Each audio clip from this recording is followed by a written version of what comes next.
The Tao of Self-Confidence, episode 511. Welcome to the Tao of Self-Confidence, where I share stories of amazing women who have discovered their inner journey to self-confidence. Visit our website at thetaoofselfconfidence.com. Your inner journey to self-confidence awaits. Well, hello friend. Welcome to the Tao of Self-Confidence, where I share stories of amazing women who have discovered their inner journey to self-confidence. I'm your host today, Sheena Yap Chan, and today I have an amazing lady on the show today. She's a singer-songwriter, a writer, and she's also the host of the Soul's Work podcast. And I'm really excited to have her on and share her story and tips with us on self-confidence. So without further ado, I'm going to introduce you to Janice Ho. Janice, how are you today? Maybe you can fill in a little bit more about yourself to our listeners. Hey, Sheena, I'm doing great. Thank you.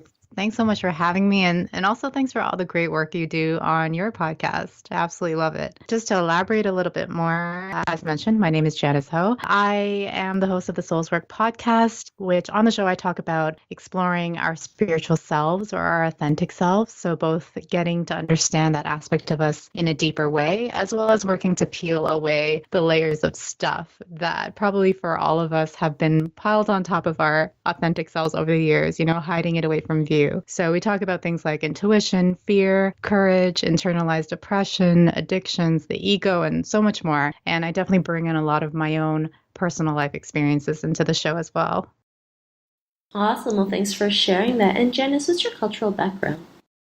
I am a second generation Korean Canadian. Thanks for sharing that. And what would be your favorite self-confidence quote? Well, I really love this one by Lao Tzu. I hope I pronounced that correctly. It goes, because one believes in oneself, one doesn't try to convince others. Because one is content with oneself, one doesn't need others' approval. Because one accepts oneself, the whole world accepts him or her. That one's really beautiful. Awesome. Well, thanks for sharing that. And in your own words, how do you define self-confidence? Well, the reason why I love that quote by Lao Tzu, which relates to my own personal definition of self-confidence, is that it really illustrates that self-confidence is the acceptance of and belief in oneself without the reliance on external validation or external measures in defining your own worth. It really comes from inside of ourselves. Thanks for sharing that. That's a great definition. I also agree, it's learning to work inside. And yeah, sometimes it's easy to say, like we can let go of what other people think, but it just takes work to get it done. Absolutely. And keep going. And you will be able to let go of, the expectation of others. So thanks for sharing that. And Janice, what was your life like before your discovery of self-confidence? Well, before life discovering my self-confidence, I very much did look outwards for that external validation to believe that I was worthy, that I was intelligent or beautiful, etc. Whether that was validation from my friends, from guys, my bosses, parents, I was really invested in and attached to receiving their praise or approval because that's what ultimately made me feel good about myself. And that also meant that if I received criticism or rejection instead, it was like the worst thing in the world because I had so much of my self-esteem and self-worth wrapped up in what others thought of me. And I think growing up in a society that emphasizes perfection, one that is constantly bombarding people with the message that they have to be a certain way, ideal way in order to be worthy, valued, good, attractive, loved, and so on. Most, if not all of us, learn from a very young age to look outside of ourselves to understand who we are, like as you were just saying. And so part of that looking outwards for me involved looking to others to tell me or to signal to me that I was worthy. And it also meant understanding my value depending on where I fell on the scale in comparison to others. And because there are always going to be others who, whether it's perceived or real, have more money, more career success, more intelligence, attractiveness, even more confidence. I was always going to stay in that mentality of lacking, of not being enough, no matter how much more of whatever I gained. Thanks for sharing that. That's something we all go through, especially seeking the external value, especially in the world of social media where it's like if we don't get a like, we're not deemed like valuable or worthy. And it can hurt us in the end. It's so important to do that inner work and dig deep and realize that you're more than enough to, be your authentic self and go out there and do what you love. And it was that point in your life when you realized, that you were more than enough, that you can go out there and be the person that you are today. What was that aha moment? Well, I don't know that I had one sort of profound aha moment in my discovery of self confidence. If anything, it's been a really gradual process and one that definitely continues to this day. Part of that process has certainly been about learning to identify and love the positive aspects of myself and to nurture that. But discovering self confidence has also involved some deeper work into looking at where my pain was really coming from, the pain or the wound of feeling inadequate, of feeling unworthy or inferior, unlovable. And that has involved doing things like therapy, as well as exploring my trauma and core wounds, like the abandonment wound. Because no matter how many positive attributes I might write down on my list of why Janice is so awesome to try and boost my self confidence, if I don't dive deeper into understanding that pain, that wound, and how it was cultivated through trauma, through things that happened from childhood and got reinforced throughout the years, and learn to then respond in a healthier way when that wound gets triggered now in the present, then I'm always going to continue to experience that pain in the way that it expresses itself as those feelings of inadequacy and unworthiness.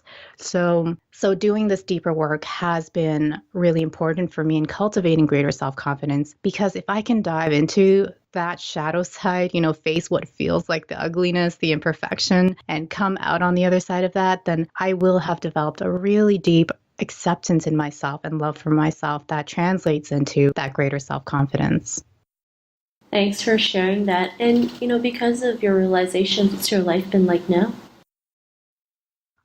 Well, as I mentioned, this is still a continuous work in progress and always will be. But since taking the steps to move away from focusing a lot on external validation and looking more inwardly, listening to my own intuition in both defining myself and making my life decisions, I know that I've definitely experienced a greater sense of happiness, freedom, and self-confidence, of course. Some big changes I made were to leave an 8-year career I had built and had previously derived a lot of my self-worth from, I think, but was no longer happy in. I moved away from the city and lived on my friend's farm for 8 months because I wanted to honor the part of me that needed to live more of my life in nature where I'm really, really, truly happy. And I started my podcast, the Souls Work podcast, where I talk very openly about my self-development journey and am able to be really vulnerable in sharing about my fears, my internalized depression, and past experiences with alcohol abuse, because I do now have a high degree of acceptance of my flaws, my imperfections, my shadow side. So those are just some examples of things I've pursued since what we might call my self-confidence discovery, but they've all been possible because of the greater belief and acceptance that I have for myself now. They've all been possible because when I made those decisions, I didn't care what anyone else thought of them. A lot of people call me crazy because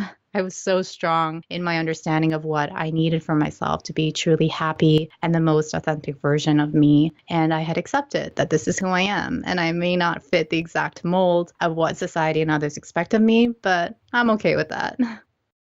Awesome. I think that's great. And I know, when you go out there and do something that you love versus like following the crowd, most people don't understand what you're doing, but, the more you keep going out there and doing what you love, the more they can be inspired instead to go out there and do their own thing as well. So I think that's really great. And Janice, to the woman who's listening to your episode, she may be in her own journey of self-confidence. What would be that one tip you would give to her?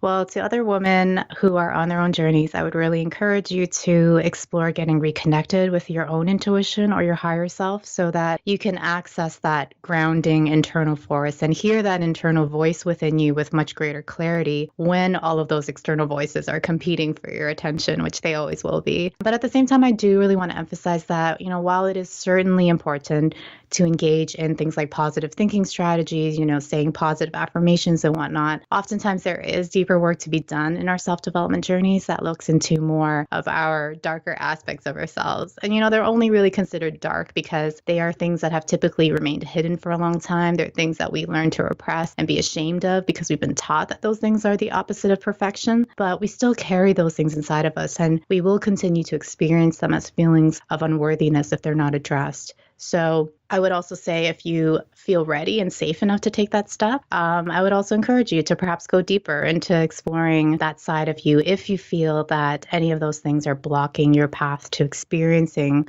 true self-acceptance and self-love. It can be tough, but truly, truly rewarding work in your own self-confidence journey. Thanks for sharing that. And those are some great tips that you mentioned. And Janice, if our listeners wanted to get to know a little bit more about you and what you do or check out your podcast, is there any links or social media profiles we can connect with? Absolutely. And you can find all of my podcast episodes at thesoulsworkpodcast.com. The Souls Work Podcast is also on Apple Podcast as well, if you prefer. And janicehocreative.com is where my blog and some of my music lives. Facebook at Janice Ho Creative. I'm also on Instagram at Janice Ho Images and Twitter at Janice Ho Tweets. Thanks for sharing that. And to our listeners, if you want to connect with Janice, you can also head on over to the taoselfconfidence.com and search for Janice's name. Her show notes will pop up along with everything else that we talked about. And I'm just really excited to have Janice on here today again to share her story and tips with us on self-confidence. So thank you so much, Janice. Thank you, Sheena. It was my pleasure. Not a problem. It was really great having you on the show. And to our listeners, be on the lookout for another new episode of another amazing woman's journey to self-confidence. And we'll talk to you soon. Bye for now. Thank you for tuning in to another amazing episode of the Tao of Self-Confidence. Get your free self-talk tape for building self-confidence by visiting our website at thetaoofselfconfidence.com. Your inner journey to self-confidence awaits.